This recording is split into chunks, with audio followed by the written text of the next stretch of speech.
نہایت ہی واجب الاحترام بزرگوں، دوستوں، بھائیوں، آج 26 رجب المرجب ہے اور جو رات آنے والی ہے وہ 27ویں رجب المرجب کی رات ہے اور شب اسرا بھی اس کو کہتے ہیں، لیلۃ الاسرا، کیونکہ سبحان الذی اسرا بعبدہ، اور اس کو شب معراج بھی کہتے ہیں کیونکہ معراج عروج سے ہے۔ اور میرے آقا علیہ السلام معراج کی رات بلندیوں کی طرف تشریف لے گئے۔ حدیث پاک میں ایک جگہ عرج بی الی السماء کہ وہاں سے آسمان کی طرف حضور علیہ السلام جو ہے وہ بلند ہوئے، بلندیوں پہ پہنچے۔ بلغ اللہ بکمالہ، سبحان اللہ، کہ کمالات کی بلندیوں پہ پہنچے۔ بلغ اللہ بکمالہ کشف الدجی بجمالہ، آپ کے آنے سے تاریکیوں کے اندھیرے چھٹ گئے، روشنی اور اجالے ہو گئے۔ کشف الدجی بجمالہ، آپ کے حسن و جمال سے۔ حسنت جمیع خصالہ، وَإِنَّكَ لَعَلَىٰ خُلُقٍ عَظِيمٍ، ایک ایک ادا پیاری میرے آقا کی، صاحب خلق عظیم، خوبصورت خصلتوں والے، ایک ایک عادت بڑی اچھی میرے آقا کی۔ حسنت جمیع خصالہ، ساری کی ساری ادائیں میرے آقا کی اچھی۔ اور حضور نبی کریم صلی اللہ علیہ وآلہ وسلم نے جو سادی کو ارشاد فرمایا تھا کہ آگے یہ پڑھیں، صلو علیہ، آپ پر بھی اور آپ کی آل کے اوپر بھی درود اور سلام۔ تو معراج عروج سے ہے، بلندی سے ہے، اور آپ زمین کی پستیوں سے اٹھ کر عرش اولا کی بلندیوں پہ پہنچے، تو اس وجہ سے اس کو شب معراج بھی کہتے ہیں کہ معراج النبی صلی اللہ علیہ وسلم۔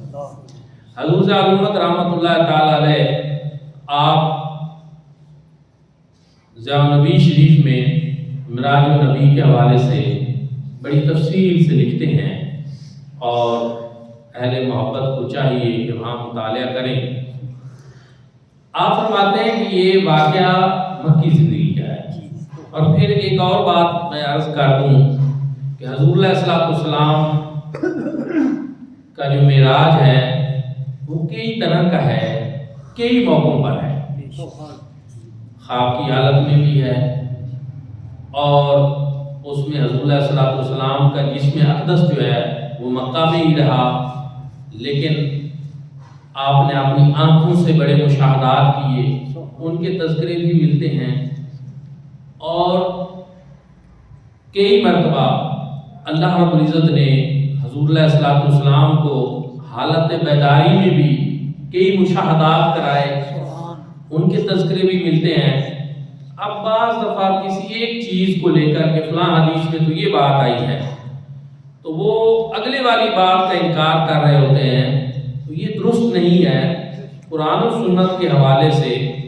جب دیکھا جائے تو یہ ساری چیزیں اپنی اپنی جگہ پہ موجود ہیں، اور اس سے یہی پتہ چلتا ہے کہ یہ معراج جس کی ہم بات کر رہے ہیں یہ خواب والا نہیں، یہ جسمانی معراج، اور اس میں حضور علیہ السلام نے یہ سفر اپنے جسم اور روح دونوں کے ساتھ جو ہے وہ طے کیا۔ اور پھر کب ہوا کہ طائف میں جب کریم آقا علیہ السلام تشریف لے گئے، اور یہ ایک درد تھا، یہ تڑپ تھی کہ میرے پاس ایک دعوت ہے، ایک پیغام ہے، اور کس کا ہے؟ وہ اللہ رب العزت کا ہے۔ میں اللہ کی طرف بلانے والا ہوں، داعی الی اللہ ہوں، اور میں یہ چاہتا ہوں کہ یہ کفر اور شرک کی تاریکیوں سے نکل کر اسلام اور ایمان کے اجالوں کی طرف آ جائے۔ اس دعوت کو لے کر جب مکہ والوں سے آپ نے سمجھا کہ یہ اس دین حق کو قبول کرنے سے انکاری ہو رہے ہیں تو کہا چلو ادھر جاتے ہیں، ان کو دعوت دیتے ہیں۔ لیکن انہوں نے بھی جو سلوک کیا وہ بہت نامناسب تھا۔ دعوت حق کو قبول کرنے کی بجائے دعوت حق کے انکاری ہو گئے، تکلیف دینے والے ہو گئے، اور کریم آقا علیہ السلام کے دل پہ بہت گران ہو گئی۔ آپ دیکھیں جو حقیقی خیرخواہ ہو، جو اگلے کے فائدے کی بات بھی کرنا چاہتا ہو اور اگلا وہ بات سننے کے لیے تیار نہ ہو، اور آگے سے اگر وہ بد تہذیبی کرے، کوئی الٹا گستاخانہ انداز اپنائے، جیسے کہ انہوں نے پتھر مارے اور نوجوان لڑکے جو ہیں وہ پیچھے لگا دیے، آپ سوچیں کہ اتنی بڑی ہستی جو محبوب خدا ہوں، سرور انبیاء ہوں اور اللہ کے محبوب ہوں، تو ان کے دل پہ کیا گزر رہی ہوگی کہ میں ان کے لیے کیا چاہتا ہوں اور یہ میرے ساتھ کیا کر رہے ہیں۔ بہت ایک تکلیف دہ عمل، بہت افسوسناک عمل۔ اور اگر کوئی سچا داعی نہ ہو تو شاید اس موقع پہ اس کی دعوت پھر لڑکھڑا آ جائے، لیکن آپ اللہ کے محبوب تھے، اللہ رب العزت کی طرف سے دعوت تھی کہ آپ، اللہ رب العزت کی طرف سے یہ پیغام تھا کہ آپ یہ دعوت پہنچائیں، تو پھر آپ نے کسی چیز کی پرواہ نہیں کی۔ لیکن اللہ رب العزت کو بھی یہ بات گوارا نہ ہوئی کہ میرے محبوب کے ساتھ ایسا ہوا ہے۔ دنیا والوں نے آپ صلی اللہ علیہ وآلہ وسلم کے مقام اور مرتبے کو نہیں پہچانا، لیکن ہمارا تو محبوب ہے، ہم تو جانتے ہیں نا کہ ہم نے اس کو کیا کیا شان عطا فرمائی ہے، کس کس مقام سے نوازا ہے، اور اپنے محبوب کو کتنی عظمتیں عطا فرمائی۔ فرمایا رات جب ہوئی، وہ دل پہ غبار تھا، پریشانی تھی اس سفر کی، طائف سے واپسی پہ یہ معراج ہوا۔ اللہ رب العزت نے اپنے محبوب کو اپنے پاس اپنے لا مکان کے اوپر بلا لیا، وہ لا مکان کے مقیم ہوئے، سر عرش تخت نشین ہوئے۔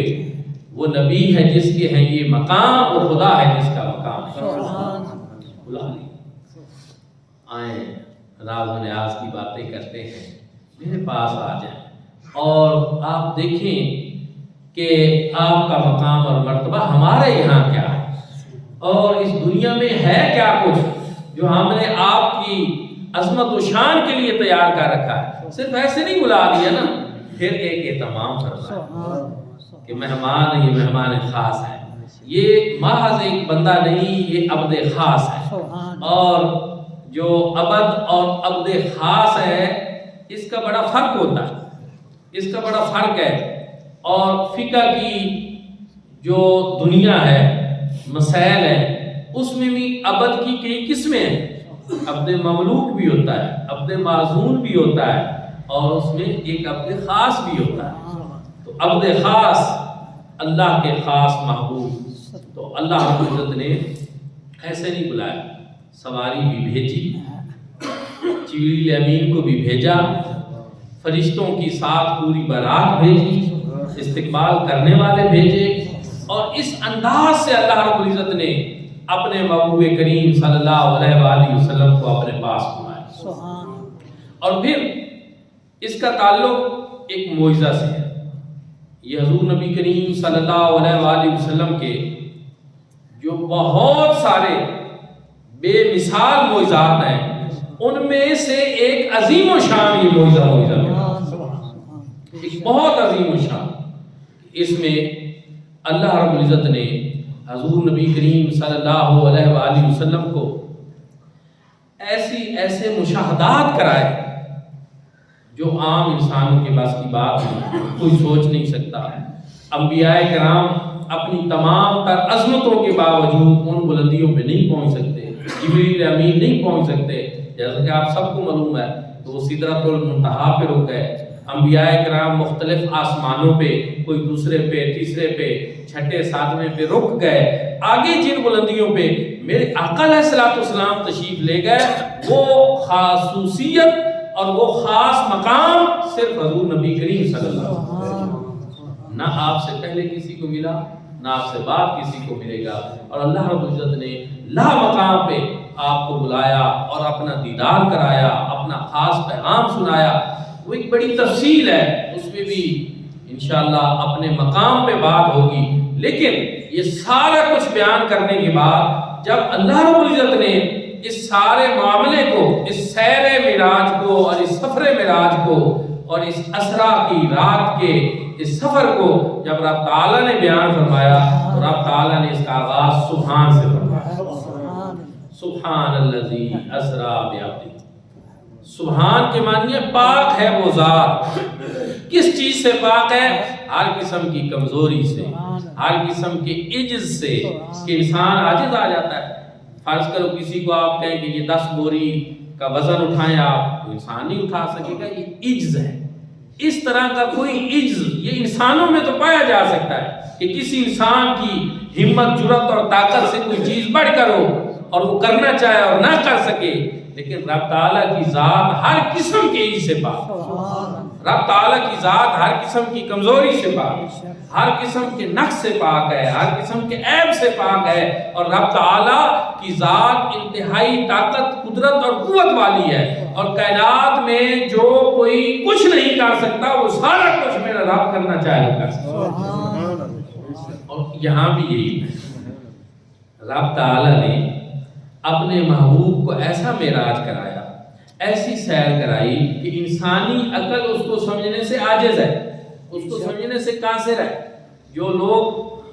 معجزات پہ اعتراض کرتے ہیں اور معراج کا انکار کرتے ہیں تو وہ کہتے ہیں جی کہ ہمیں یہ سمجھ نہیں آتی، ہماری عقل میں نہیں آتی، اتنے تھوڑے سے وقت میں اتنی بڑی سیر ہو گئی ہو اور اتنی بلندیوں پہ میرے آقا تشریف لے گئے اور تھوڑے سے وقت ہمیں سمجھ نہیں آتی، ہماری عقل میں نہیں آتا، اس لیے ہم نہیں مانتے۔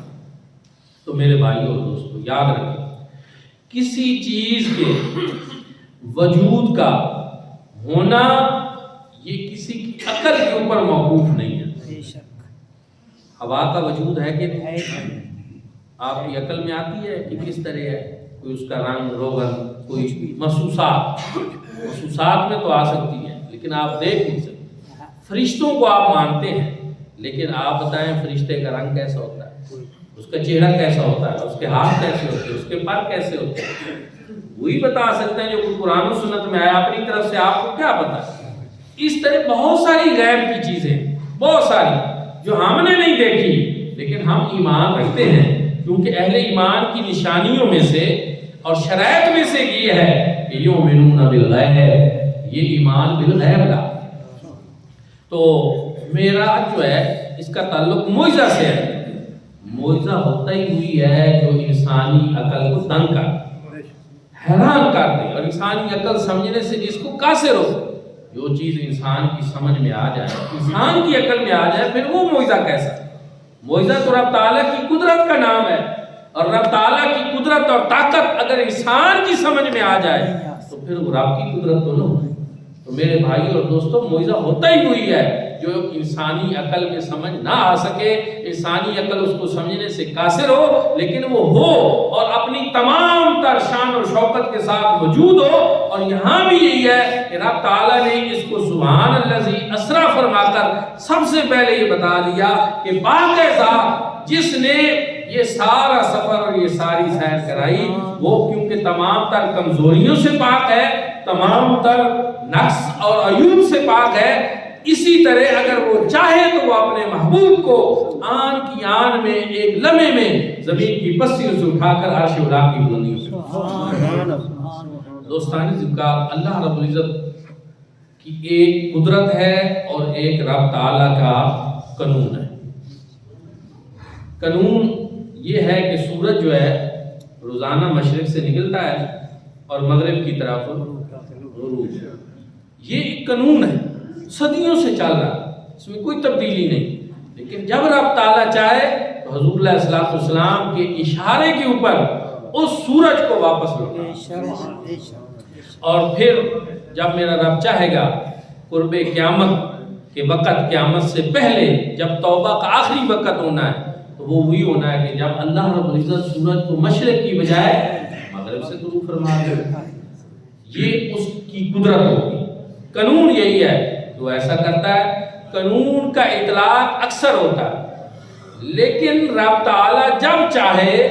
وہ قانون کی بجائے اپنی قدرت کا اظہار بھی فرما دیتے جب رب چاہے وہ ایسا اظہار فرما دیتے ہیں کہ جو قانون نہیں ہوتا وہ پھر قدرت ہوتی ہے اس کی۔ مثلا قانون یہی ہے کہ ہر انسان ماں اور باپ کے واسطے سے پیدا ہو، یہ رب کا قانون ہے، پوری دنیا میں ایسے ہوتا ہے۔ لیکن جب میرا رب قدرت دکھانا چاہے تو جناب آدم علیہ السلام کو اور جناب مائی حوا سلام اللہ علیہا کو بغیر ماں اور باپ کے پیدا ہو۔ جب اس نے قدرت دکھانا چاہی تو دکھا دی، قانون اس کا اسی طرح چلتا ہے، لیکن اپنی قدرت کا اظہار جب وہ کرنا چاہے وہ بھی کر دیتا ہے۔ جناب حضرت عیسیٰ علیہ السلام کو بغیر باپ کے پیدا فرمایا، یہ اس کی قدرت کا اظہار تھا۔ تو اس سے پتہ ہی چلتا ہے کہ اللہ رب العزت جب چاہے وہ قانون اور ضابطوں سے ہٹ کر بھی اپنی قدرت کا ایسا اظہار فرما دیتے ہیں کہ جو انسانی عقل کے سمجھنے میں نہیں آتا، کیونکہ رب تعالیٰ جو چاہے وہ کر گزرتے ہیں۔ اسی طرح یہ معراج کا سلسلہ بھی ہے کہ ایک انسان کے لیے یہ ممکن نہیں ہے کہ وہ مکہ میں ہوتے ہوئے مسجد اقصیٰ میں بھی پہنچے اور وہاں سے اسی رات میں وہاں سے عرش اولیٰ کی بلندیوں پہ بھی پہنچے، اور پھر یہ مسافت جو ہے اپنے مشاہدات کے لحاظ سے کہ جو کچھ میرے آقا علیہ السلام نے دیکھا اس کے لیے سالہ سال درکار ہوں۔ لیکن تفسیر المعانی میں علامہ علوسی رحمۃ اللہ تعالی علیہ نے یہ بیان کیا ہے کہ وہ کہتے ہیں کہ جب میرے آقا علیہ السلام گئے تو جس بستر کو چھوڑ کر گئے جب واپس آئے تو وہ بستر اسی طرح گرم تھا، اور جس وضو سے میرے آقا پانی سے وضو فرما کر گئے تھے واپس آیا تو وہ پانی اسی طرح چل رہا تھا۔ جاتے ہوئے دروازہ بند کیا، کنڈی واپس اسی طرح ہل رہی تھی، اور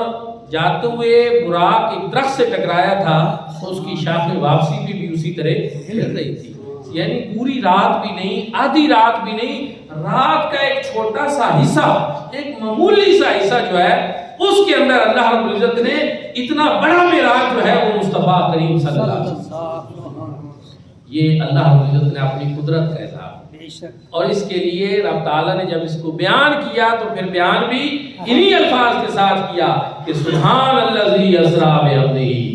پاک ہے وہ ذات ہر قسم کے عیب اور کمزوری اور نقص سے کہ جس نے اپنے عبد خاص کو اتنی بڑی سیر جو ہے لیلن رات کے چھوٹے سے حصے میں کرا۔ دوستان ذکر، آج عجیب بات ہے کہ شیطان کے بارے میں سب کو پتا ہے کہ وہ زمین کے مشرق میں بھی پہنچ جاتا ہے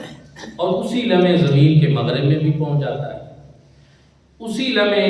یہاں پاکستان میں کسی کے دل میں وسوسہ پیدا کر رہا ہوتا ہے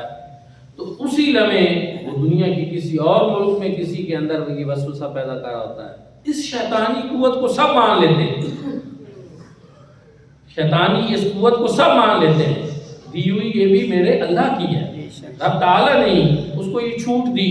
اور اس کو یہ طاقت دے دی۔ اس کے پاس بھی ایک شیطانی قوت ہے اور اس میں وہ فاصلے زمان اور مکان کے وہ تھوڑے سے لمحات میں طے کر لیتا ہے۔ میرے بھائیو اور دوستو، یہ اگر اپنا اللہ کا جو دشمن ہے جب رب چاہے تو اس کو یہ طاقتیں خود دے دے،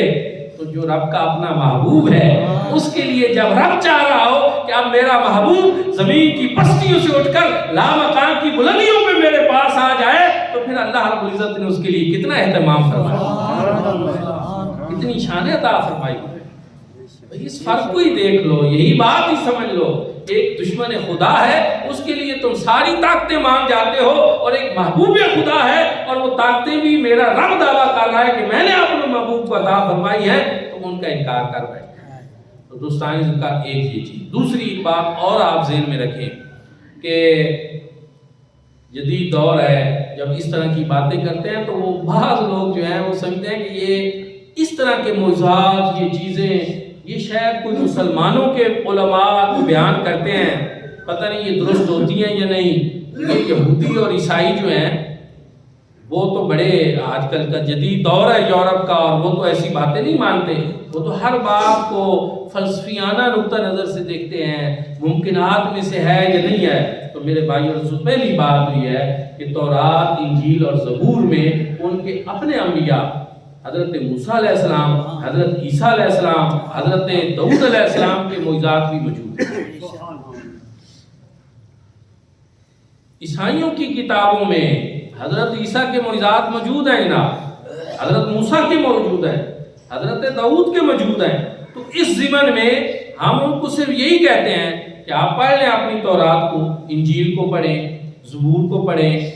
اور ان کے اندر دیکھیں کہ اگر وہاں معجزات ہیں، اور بالکل وہ مانتے بھی ہیں کہ اس طرح کے معجزات ہیں، جب ان کو تم مانتے ہو تو پھر ہمارا کہنا بھی یہی ہے کہ جس ہمارے رب نے جناب حضرت عیسیٰ علیہ السلام کو، حضرت موسیٰ علیہ السلام کو اور حضرت داؤد علیہ السلام کو یہ معجزات عطا فرمائے تھے، اور دیگر انبیاء کو بھی اسی رب نے مصطفیٰ کریم صلی اللہ علیہ وآلہ وسلم کو بھی اسی طرح کے معجزات اور ان سے بھی بڑھ کر کے معجزات عطا فرمائے۔ حضرت داؤد علیہ السلام کا یہ معجزہ کہ وہ بغیر لوہے کو گرم کیے جدھر موڑتے تھے وہ مڑ جاتا تھا، اللہ نے ان کو عطا کیا۔ حضرت موسیٰ علیہ السلام کا عصا ایک اژدہا بن گیا، جادوگروں کی رسیوں کو کھا گیا، اور بھی ان کے کئی معجزات ہیں، پتھر ان سے کلام کرتے تھے۔ اور اسی طرح حضرت عیسیٰ علیہ السلام مادرزاد نابینوں کو بینا کرتے تھے، کوڑی اور جزام والوں کو تندرست کرتے تھے، مردوں کو وہ زندہ کرتے تھے، اور یہ سارے معجزات ان کی کتابوں میں بھی ہیں۔ تو پھر ہم بھی یہی کہتے ہیں کہ اللہ رب العزت نے مصطفیٰ کریم صلی اللہ علیہ وآلہ وسلم کو ان انبیاء سے بھی بڑھ کر معجزات عطا فرمائے، اور ان معجزات میں سے ایک عظیم و شان معجزہ جو ہے وہ حضور نبی کریم صلی اللہ علیہ وسلم کا یہ معراج۔ اس پہ بات ہو سکتی ہے، لیکن میں یہاں یہ عرض کرنا چاہتا ہوں کہ معراج کا ایک پیغام بھی ہے۔ یہ تو عروج سے ہے، یہ حضور نبی کریم صلی اللہ علیہ وآلہ وسلم کی بلندیوں کا ایک سفر ہے، جو آپ نے یہ سفر کر کے اپنی امت کو تسخیر کائنات کا ایک درس دیا کہ فضاؤں اور فضا میں بھی کبھی پڑھیں فلسفیوں کی باتیں کہ یہ آسمان کیا ہے، اس سے پہلے کرۂ زمہریر ہے، جو چیز اس میں جائے وہ برف بن جاتی ہے، ایک کرۂ نار ہے، جو چیز اس میں جائے جل کر راکھ ہو جاتی ہے، برودت اتنی ہے، حرارت اتنی ہے، یہ کئی کرے ہیں، اور ان سے آگے گزرنا ایک انسانی بس کی بات نہیں ہے، اور اس طرح بہت ساری چیزیں ہیں۔ تو میرے بھائیوں اور دوستوں، یہ ان ساری چیزوں سے ہم یہ کہتے ہیں کہ جبریل امین وہ ایک فرشتہ ہے، اور وہ سارے انبیاء کے پاس آتے رہے ہیں، اور حضور نبی کریم صلی اللہ علیہ وآلہ وسلم کے پاس بھی حاضر ہوتے ہیں۔ حضور علیہ السلام کا ایک دربان ہے، ایک خادم ہے، اور وزیر بھی ہے، اور وہی جبریل امین اگر وہ ان ساری چیزوں سے گزر کر اوپر بھی چلا جاتا ہے، نیچے بھی آ جاتا ہے، اور کوئی چیز اس کو جلاتی نہیں ہے، اور کوئی ٹھنڈک اس کو نقصان نہیں پہنچاتی، تو اسی طرح رب تعالیٰ جب چاہیں تو جبریل امین کے بھی جو سردار ہیں، آقا و مولا ہیں، اور اللہ کے اپنے محبوب ہیں، اللہ رب العزت ان کو چاہے تو اپنے پاس بلا لے، نہ آگ ان کا کچھ بگاڑ سکے اور نہ سردی ان کا کچھ بگاڑ سکے۔ وہی رب جس نے جناب ابراہیم علیہ السلام کے لیے اسی آگ کی جلانے کی حرارت سلب کر لی تھی، وہ رب جب چاہے تو اسی آگ کے گروں میں سے گزار کر اپنے محبوب کو اپنے پاس بلا سکتا ہے۔ یہ میرے رب کی قدرت ہے، یہ طاقت ہے۔ تو بہرحال معراج میں عروج کی بات ہے، تسخیر کائنات کی بات ہے۔ آج وہ امت کہ جس کے نبی پاک صلی اللہ علیہ وآلہ وسلم ان کمالات کی بلندیوں پہ تشریف لے گئے، جہاں کوئی دنیا کا انسان سوچ بھی نہیں سکتا، تصور بھی نہیں کر سکتا۔ تمام تر ٹیکنالوجی، تمام تر آج کی سائنسی ترقی کے باوجود، تو ہمارے لیے یہ تسخیر کائنات کے راستے اور دروازے مصطفیٰ کریم صلی اللہ علیہ وسلم۔ ترکی میں ایک بزرگ ہو گزرے ہیں، انہوں نے ایک تفسیر لکھی تھی۔ اس تفسیر میں جب یہ معجزات کی بات آئی تو انہوں نے ایک اس طرح کی بات کی کہ بھئی جس طرح جہاں جہاں سے کوئی نبی معجزہ دکھاتا ہے، یہ اس کی امت کے لیے ایک آسانی ہوتی ہے کہ بھئی وہ بھی ان راہوں کو تلاش کریں اور ان راہوں پہ سفر کریں، وہ بھی اپنے کمالات کی اس طرح کی کوشش کریں۔ اور یہ وہ راستے کھولتے ہیں وہ انبیاء کرام۔ تو میرے بھائی اور دوستو، پھر آپ سوچیں کہ آج یہ امت جس بستی میں ہے، اس کا تو سارا عروج وہ تسخیر کائنات میں رکھ دیا۔ اور یہ ابھی جو بنیاد مرسول ہوا اور جو آج کل بتا رہے تھے پاکستانی پاسپورٹ کی پوزیشن کچھ بہتر ہوئی ہے، 113 سے 98 پہ آ گیا ہے، اور دیگر بہت ساری چیزیں ہیں۔ ونزویلا میں ٹرمپ صاحب نے جب چاہا اس کے صدر کو اٹھا لیا، لیکن پاکستان میں وہ ایسا نہیں کر سکتا۔ اس کے اوپر بھی آپ غور کریں کہ اگر تھوڑی سی ہم نے کوشش کی اور کچھ اس طرح کا اس طرف گئے تو اللہ رب العزت نے ہمیں مایوس نہیں کیا۔ آج میں ملت کے نوجوانوں سے بھی یہ کہوں گا، آپ سب سے بھی یہ کہوں گا کہ یہ امت کی بیداری کے لمحات، اور اس کے لیے یہ ساری چیزیں، اگر کوئی ایسا بندہ جو دینی شناخت رکھتا ہے اور یہ کہتا ہے کہ یہ سائنس ٹیکنالوجی یہ چیزیں ان کا اسلام سے کوئی تعلق نہیں، حقیقت میں اس شخص کا اسلام کی جو تعلیمات ہیں ان کا فہم درست نہیں، وہ درست نہیں کہہ رہا۔ یہ سائنس، یہ ٹیکنالوجی، یہ جدت، یہ ساری چیزیں جو ہیں، یہ تسخیر کائنات کے جتنے ذرائع ہیں، یہ سارے کے سارے انسان کی اور اسلام کی اور دین کی خدمت کے لیے ہیں۔ ان سے بھرپور خدمت لے کر جو اصل چیز ہے کہ انسان خلیفۃ اللہ فی الارض ہے، اشرف المخلوقات ہے، اور اس زمین پر اللہ کا نائب ہے، اور عدل و انصاف کے ساتھ اس پوری دنیا کے اوپر رب تعالیٰ کے احکامات کو نافذ کرنے کے لیے آیا ہے، اس کی کوشش کرنی چاہیے۔ جو انسان کا ایک بنیادی مقصد ہے، جس کے لیے انسان تخلیق کیا گیا ہے، اس سے ہم دور۔ اور یہ سچی بات یہ ہے کہ وہ ایک عالمی سطح پہ ایک میٹھا زہر جو ہمیں دیا جاتا ہے کہ ہم بھی آپ کو صرف نماز، روزہ اور چند عبادات کی باتیں بار بار کر کے یہ چیزیں کبھی نہ بتائیں کہ یہ ساری چیزیں بھی مسلمانوں کے لیے، اور یہ مسلمان 1200 سال میں میں تو چاہتا ہوں میں اتنا ان باتوں کو بیان کروں کہ ہمارے جو دوست ہیں، جو ہمارے سننے والے ہیں، ان کو یہ بات حفظ ہو جائے۔ 1200 سال مسلم امہ کا غلبہ رہا ہے، اقتدار رہا ہے، اور 200-250 سال ہم ذلیل ہو رہے ہیں، ہمیں جوتے پا رہے ہیں۔